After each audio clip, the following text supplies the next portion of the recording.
जब अपने भाई को ढूंढने के लिए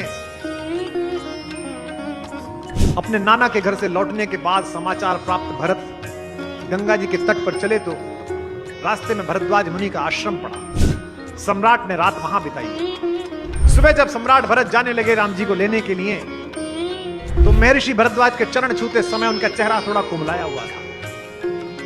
महर्षि ने कहा कि राजा, अब आप अयोध्या के राजा हैं। राजा का चिंतित होना प्रजा के हित में नहीं है।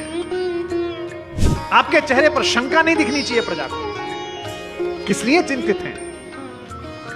भरतलाल जी ने कहा कि महाराज, चिंतित नहीं हूं, भ्रम में हूं, जिज्ञासु हूं कि मेरा तो इस काम में कोई हाथ भी नहीं था।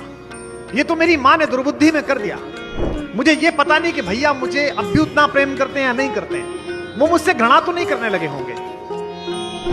ऋषि भरद्वाज ने जो कहा वो आपकी आंख से आंसू लाएगा। महर्षि ने कहा, मैं तो वीतरागी सन्यासी हूं, मैं गृहस्थों की मर्यादा नहीं समझता। बस इतना समझता हूं कि सुबह जब राम जी, सीता जी और लक्ष्मण जी जा रहे थे और गंगा पार करने के लिए हमारे पंडित संकल्प कराने के लिए आए तो चेहरे पर बड़ी प्रसन्नता थी वनवास जाते समय।